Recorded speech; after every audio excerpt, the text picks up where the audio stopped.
Okay, good morning, everybody. Noel Fielding, Quality First Real Estate. We want to do a quick class today on open house best practices. If you're in, go ahead and unmute. It's just a few of us, so it shouldn't be crazy. And please offer any insight and advice and guidance on things you guys have done yourselves. But as always, this goes into the training queue, and it's something for agents, new and experienced alike, to reference and get better at what we are trying to do. As we all know, the open house is our bread and butter. It's a great opportunity to represent ourselves and our company and get our clients' listings recognized and sold for them. It's also great way to show off our skills and our wares and what we do and how we do it well. Personally, my goal with anything that I do, I try and break it up into manageable bite-sized things to do every day, rather than try and do it all at once. It's more impactful, and it gives you an opportunity. You don't spend one whole day getting ready for an open house. Can't tell you how many times I've seen agents just piling it on, trying to get all their signage ready, load it in their car, get flyers printed and all these things all at once. And it takes hours and hours and hours of their day, and they don't do anything but that. So the way I've broken this down is to make it about the week of. I don't generally do them on weekdays, although I've seen open houses done on weekdays and Friday afternoons, Friday evenings after work, and I've heard that they have some success. I'm a good old-fashioned Saturday guy. I don't necessarily even like to compete with church on Sunday or football season. Does seem like bad things for me to do. So Saturday's always been my kind of go-to. So I'm usually starting my marketing for that open house about the Tuesday before. So we're aiming for Saturday 1 to 4. I want to start that process several days in advance and be ready for it, right? So the first thing I'm usually doing, and I have this nice best practices checklist. Let me know if you want a copy. I can email it to you, and it's something I take it and I put it on top of my materials, and I'm ready to go for the week. And the first thing I like to do is prepare a flyer. And not everybody, I'm a big Photoshop user, so I like to make my own fancy branded flyers. Certainly there's other alternatives. A lot of people use the flyer that you can just get right off the MLS, and they're okay. They've got a picture and they are branded to you when you log in, and that's an alternative. Barry, do you have a particular place you like to get your flyers from? I've done My Neighborhood Agent. I like Flyer Co. And lately, Flyer Co. And there's another one, can't think of just offhand. But I'll see if they've got a design I like But, you know, my neighborhood agent was my go-to for a long time. On my neighborhood agent, you design the flyer yourself, but it's off a template, so it's fairly easy. And you can either print them yourself or you can have them print them kind of more professionally and they'll send them to you. And there's a little, that costs a little bit more, but I've found that I like to deliver a quality, you know, product to Sure, sure. quality It's a, marketing piece to a client. Yeah. you know, reality is you're potentially on a job interview, right? When you're at that open house. So that's the reason we're hoping neighbors are going to come in that are thinking about selling their home at some point, and you're on a job interview. So you may as well put your best foot forward, have really nice flyers, be very comprehensive, make them look good, and have a good showing. Also, I like to save those flyers wherever I get them from, whether I make them myself or get them from something like this. I like to save them, and then I'm going to use that digital copy, right, for other marketing and stuff like that. The other thing I like to do on this Tuesday, so I want to design my flyers, get them printed and ready to go. I know I'm going to need 20 or 30 for the open house. If you need more than that, you're having a hell of an open house, you know. Yeah, 20 or 30. And then I'm also going to print enough that I'm going to go hand out to the neighbors when I go do my door knocking, which is going to be part of my week. The other thing I'm preparing at this point is information packet, right? I want the MLS client form, and I usually do a little hard and fast CMA.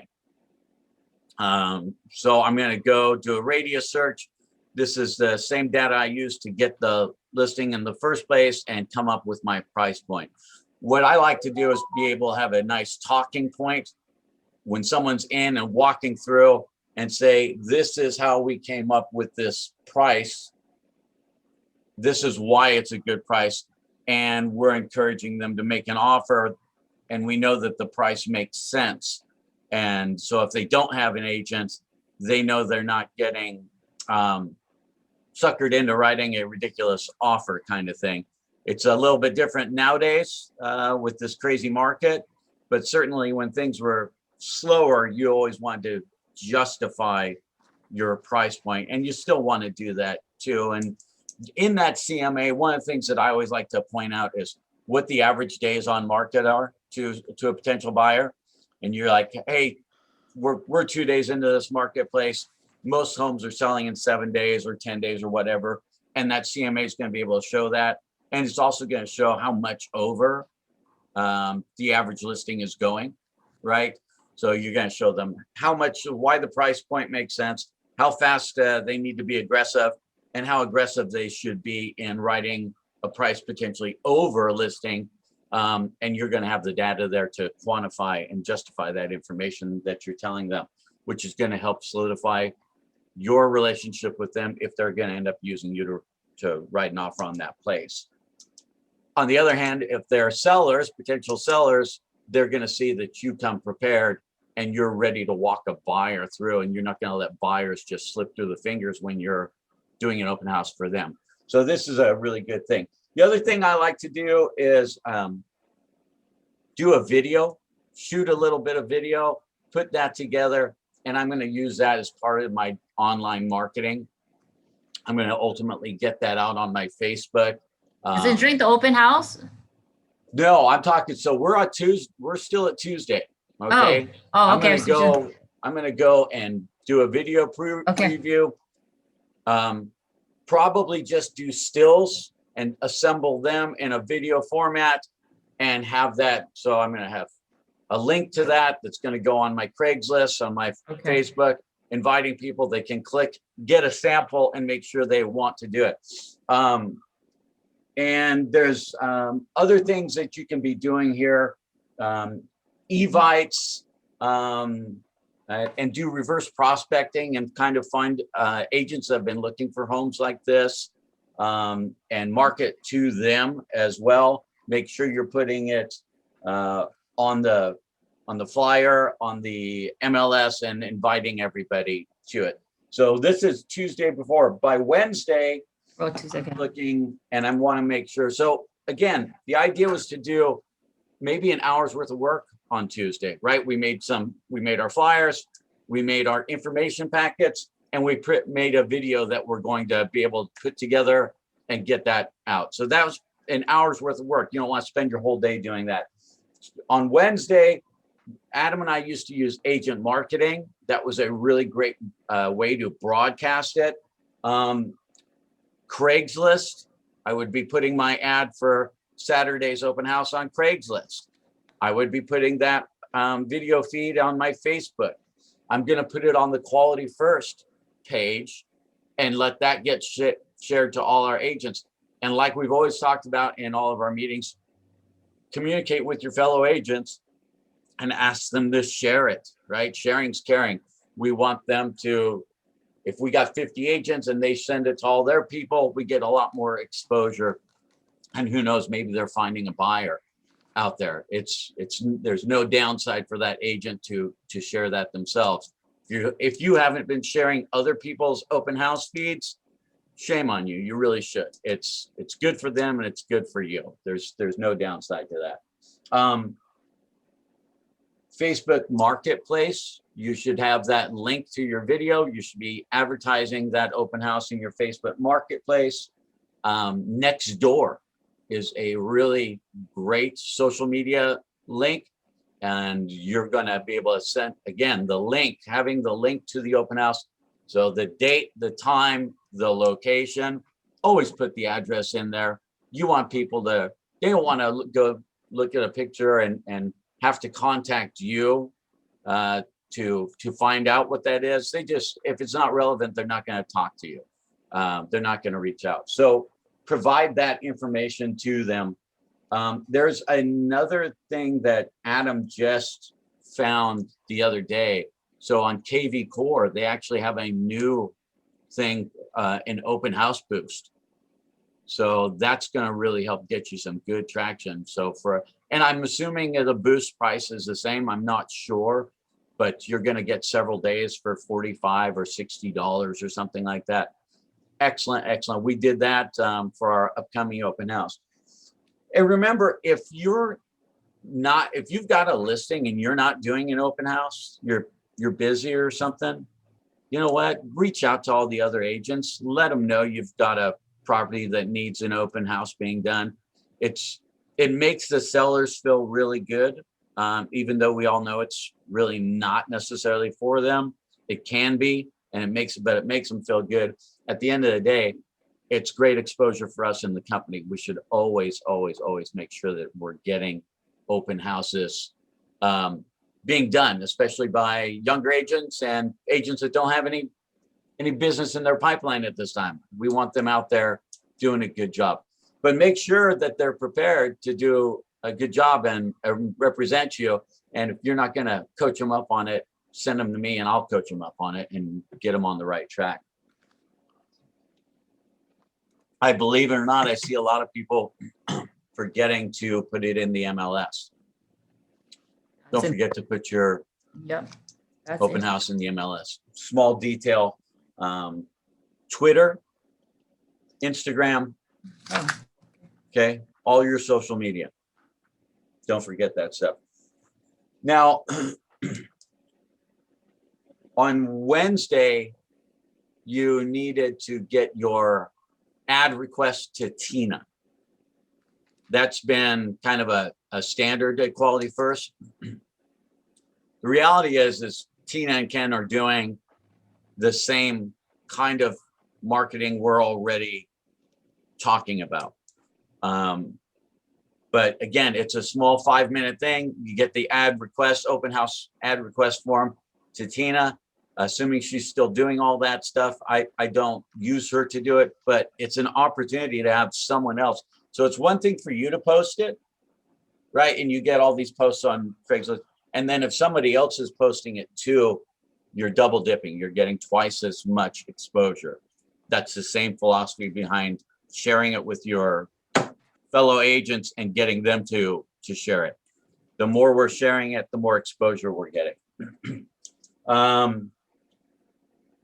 Now, I'm making sure that I'm updating my buyers list in KV Core. If you have a list of potential buyers, we've all got 2, 3, 4 buyers.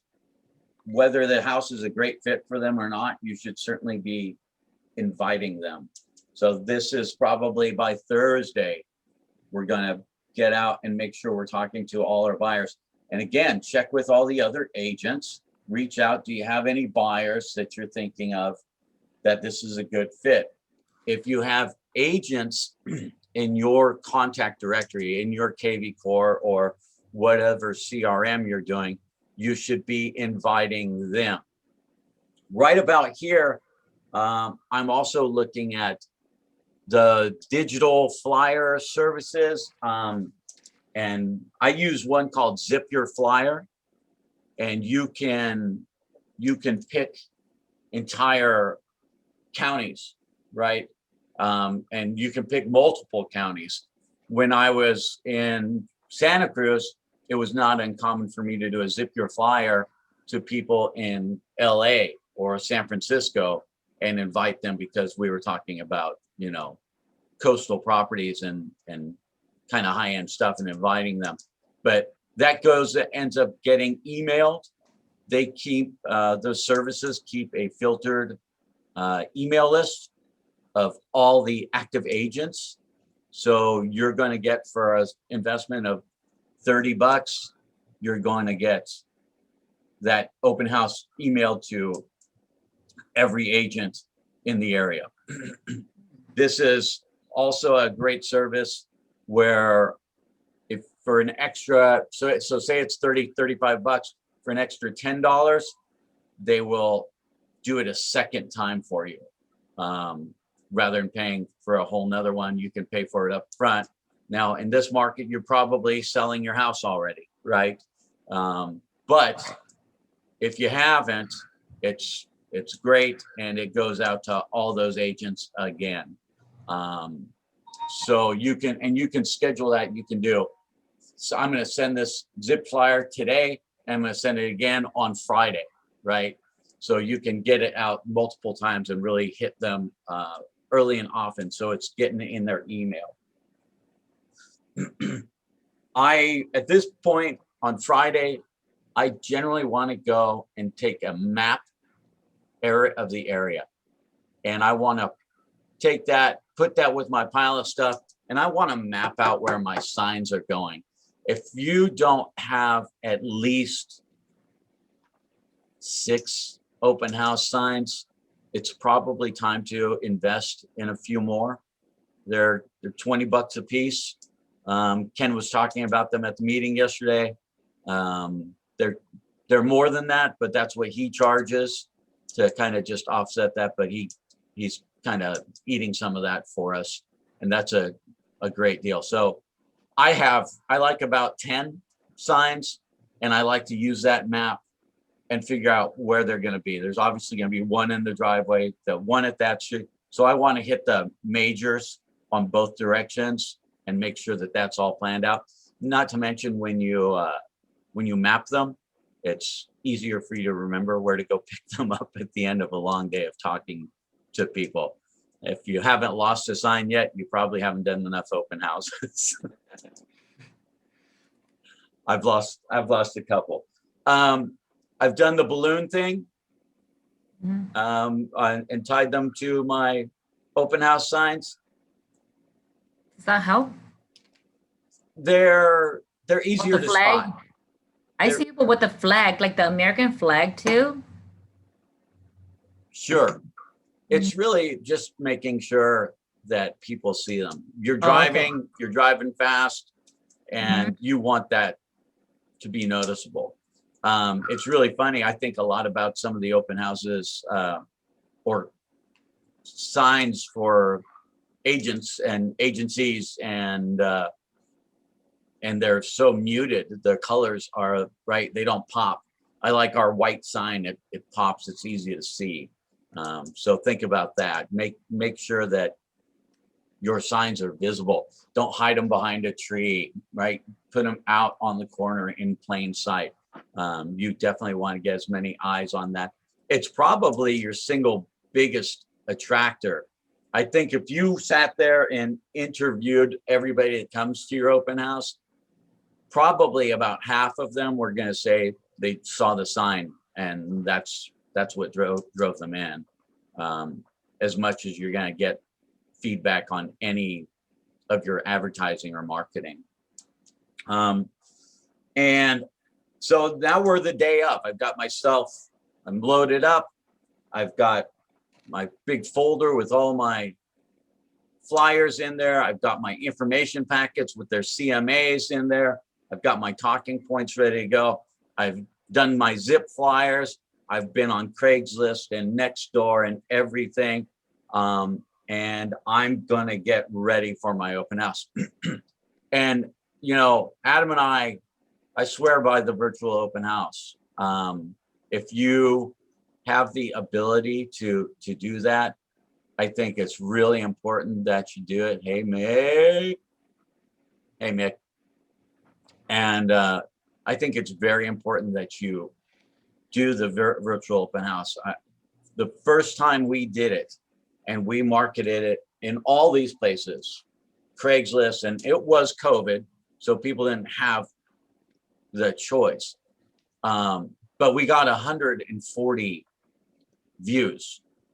I've never had 140 people at an open house in my whole career. It was a gigantic number. So if you get the typical 5 to 15 families that come through, and let's say because it's COVID, we don't get as much, but maybe we get an extra 30 or 40 viewers. That's a big number. And now you've gone to from 15 to 45 for 50 people that have seen you market this house. And that's a great number. And it's really not hard to do. We're talking about setting up your phone. If you don't have a tripod, you don't necessarily need one. Most of the phones have kickstands anymore, or you should be doing an open house with a partner. You know, have one of you chat up the house for a few minutes. You do a little Zoom link like this. You put that out on your social media, and it's a live feed from 1 to 2, and you only do the virtual part for an hour. But once if you record that, you can share that and have that link always available. So on your online marketing presence for 123 Banana Street, in that content, you can have a link to this recording. And so people can go in there and watch that open house, watch that whole link, and watch you walk through, open the cabinets, and really show off the house. And if they're out of towners, right, this is a great option for them. They can actually see this place without having to come into town. And I've seen people market or not market, but make offers rather based on these types of video feeds. I sold one of my very first deals in Santa Cruz. I sold via video feed, a video preview I did for a lady in Paris, and she bought the thing sight unseen outside of that video. So it's a strong tool. You should definitely do it. Before the open house, you got to be there a couple hours early because you need to go door knocking, right? Now, sometimes you can do this during the week, but I like to do it the morning of. Hey, I'm Noel at Quality First. We're over at 123 Banana Street, having an open house today. Here's a flyer with your branded to you. Here's a flyer. Just wanted to invite you over, come over and check it out and tell me what you think, right? This is going to be a great tool because, again, if nothing else, you're showing people that you're a hard worker, right? And if they are thinking about that, and we know statistically, there's going to be a neighbor that's selling in the next 3 to 4 weeks, right? This is a great chance to go out there, knock on their door and meet them and show your stuff off. So go door knocking, set up your signs about 20 minutes prior. Make sure that you are actively finding the best way to sign people in. The old sign-in sheet, probably, I mean, Barry, you've done this a long time. You get the Mickey Mouse at mickeymouse.com for their email address and a bad phone number or no phone number at all. There's ways to get a better sign-in than that. And what I do is I tell everybody, hey, I need your good, and COVID was great because, hey, I have to track this. This is for tracking purposes for COVID. So I need your information. But here I'm talking to them and I'm saying, listen, I'm going to I need to show the sellers how many people came. And I want to ask you, I'm going to send you a little questionnaire tomorrow. So your accurate information is important. Would you mind if I do that? I'm not going to bug you. It's really about finding out what you think of the house after you've seen it. Is that okay? And when you ask for permission to do that, your results and the quality of the information you get is much, much higher. And if you are a KV Core user, you can actually register them on your phone right there, and under their hashtag, you do hashtag open house 123 Banana Street, right? That's going to be great for your follow-up with them.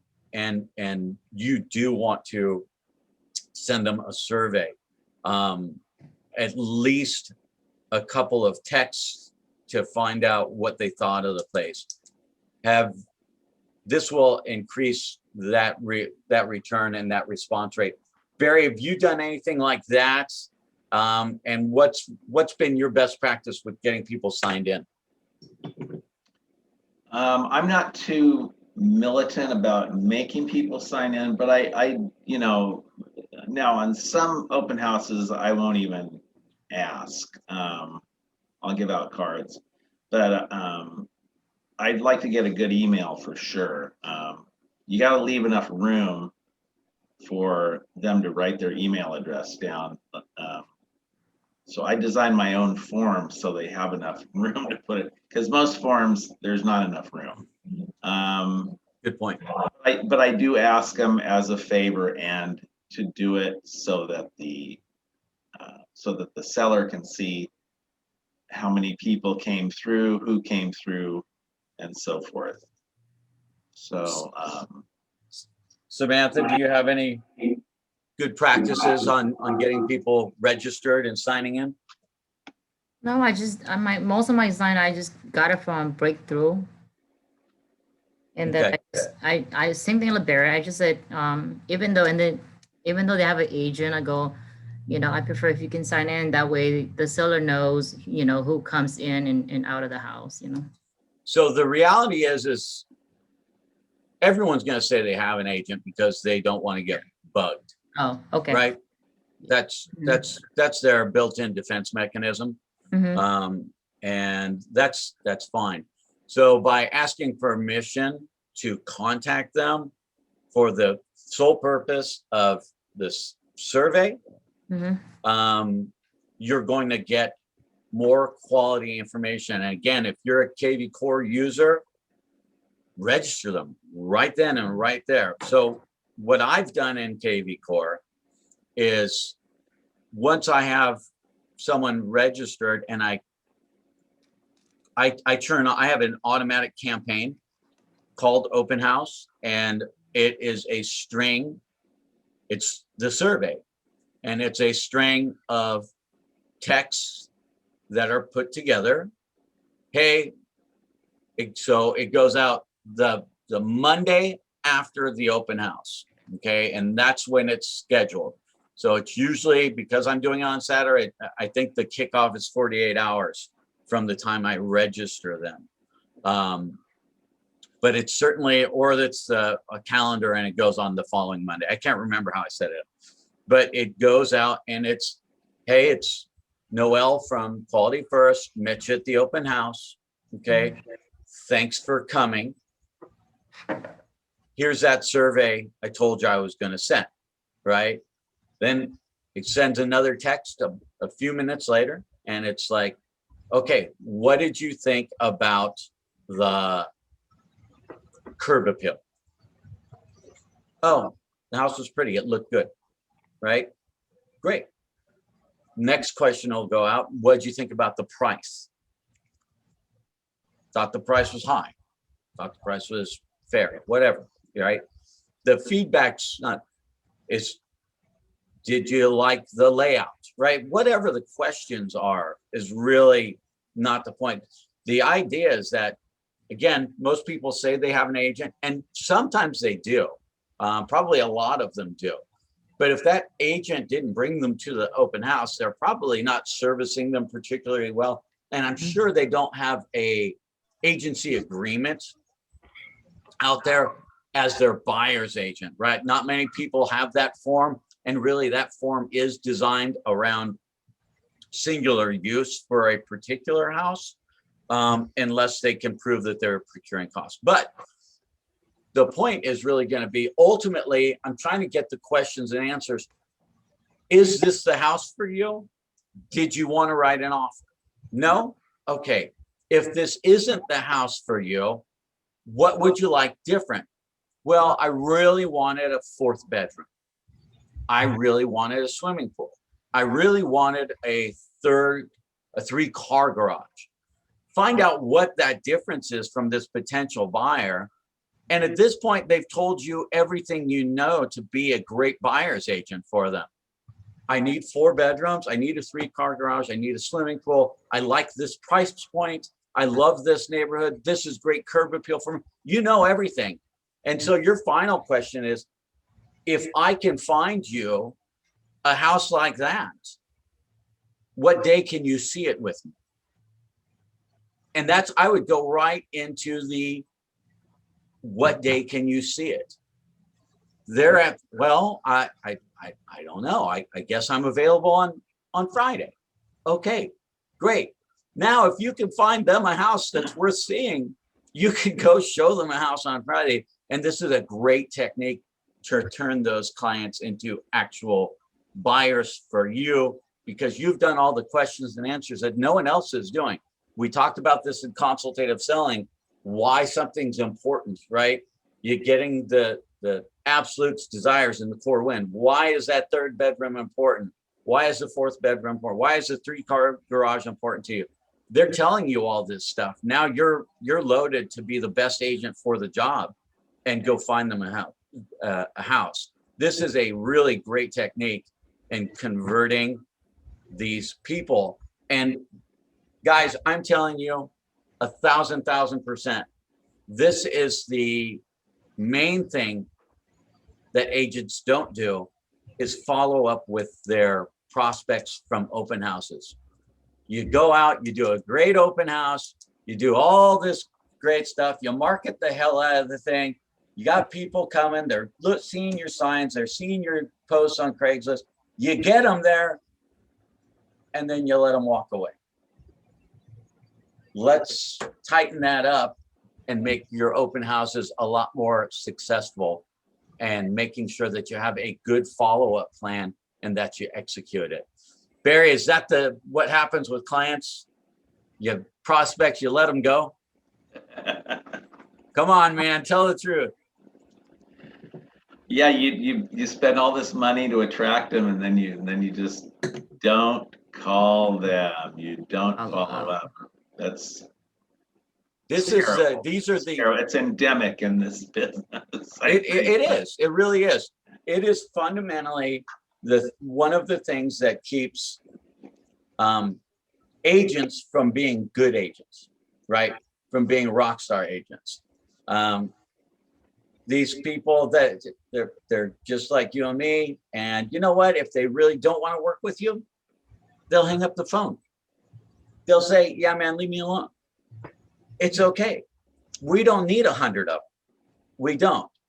But if you get 15 or 20 people to come and and you get people to log in, right, and watch your video and things like that, and you ask them to like it or subscribe.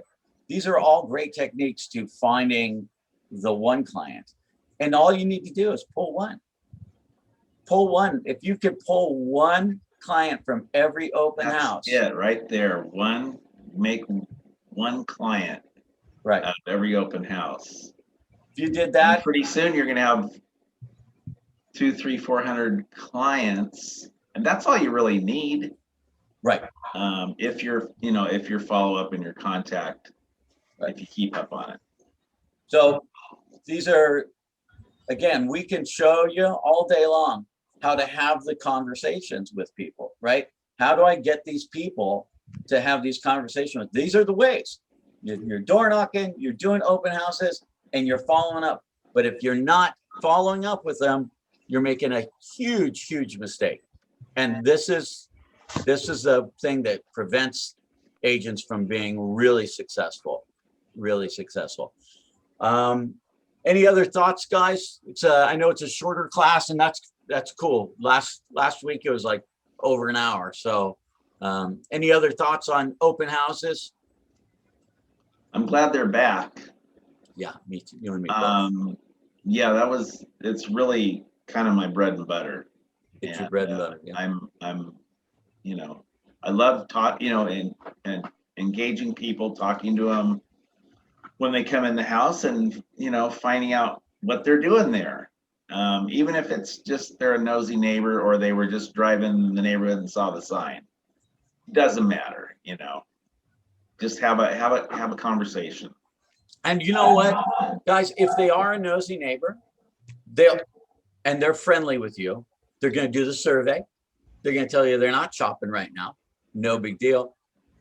Your next thing, and just like in every real estate conversation, when can I talk to you next? Right? What's next? Can I send you a market activity report once a month? Right? KV Core users, that's an automatic system. You register them, they become a prospect for 2 years down the road. And Barry, these are the clients.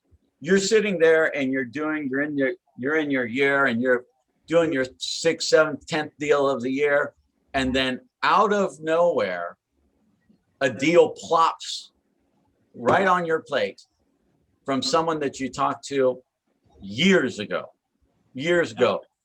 That happened last year with me and Adam. They were one of my first sales in Gilroy, and we got to resell their house in Gilroy for $600,000, $700,000, and buy them an $800,000, $900,000 replacement property. We did almost $2 million, of $1.5 million off these people that just plopped in my lap. It was awesome. It was awesome. For as many times as you, let's say, waste time on buyers or pursuing someone, and we love to complain about people not calling you back, those darn customers who dodge you and dodge your phone calls. And then but just as likely as something is just going to come out of left field and just plop right on your plate. And that's part of the business too. Sometimes you're lucky like that. And we create our own luck, right? By doing stuff, right? By registering people, by having some follow-up, having good conversation, and keeping in touch with them. And that if you're not on KV Core, you really should have some kind of CRM that's at least helping automate some of that contact. Especially those ones where you can register their birthday, The anniversary of when you closed that deal, checking in on them once a year. Again, sending market reports, market activity reports and newsletters. These are all great touch points that you want to keep up on with those people. But if you don't capture their information, right, you're letting them go. This is all about lead management. And what I've said it 1,000 times, leads are worthless. Leads suck. These leads suck. You know what sucks? Not following up with leads. That's what makes them bad, right? There's no such thing as a bad lead. Keep on them in the most professional, right? Everybody is so afraid that they're going to offend someone. Believe me, if someone gets offended, they're going to tell you. And then you tweak it. You stop bugging them. You take them off. They unsubscribe. It's not the end of the world. No one's going to show up at your house and kick your dog because you sent them a market activity report, right? It's not going to happen. So let's quit talking ourselves out of following up. We're so scared to follow up with people and we talk ourselves out of it. You're being presumptive when you assume that someone's not going to like it. And again, if they don't, they're going to unsubscribe. They're going to ask you to leave them alone. It's not a big deal. It's not a big deal. Nothing to be scared of. All right. Open house, best practices. Again, if you don't have a list like this, you should. And remember, the goal is to break this down into small pieces. Every day was anywhere from 5 or 10 minutes of making posts to maybe an hour of putting together your packets, but nothing took you 8 or 10 or 12 hours to consume your entire day. The longest day is going to be the day of. And that follow up, when you get them registered and follow up with, I don't care if you sit there and text them yourself off your phone and text them a string of questions.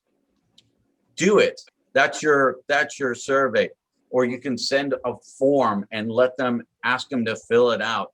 But the questions and the feedback are great, And you do have something nice to show your seller. If you are priced high and you get 20 messages back saying, yeah, this is crazy, this is way overpriced, and they see that coming from client after client after prospect after prospect, you're going to get that price reduction way easier because it's not just you trying to convince them, it's the actual feedback from people. So there's an upside to getting that information for them too. Cool. Any questions? Nope.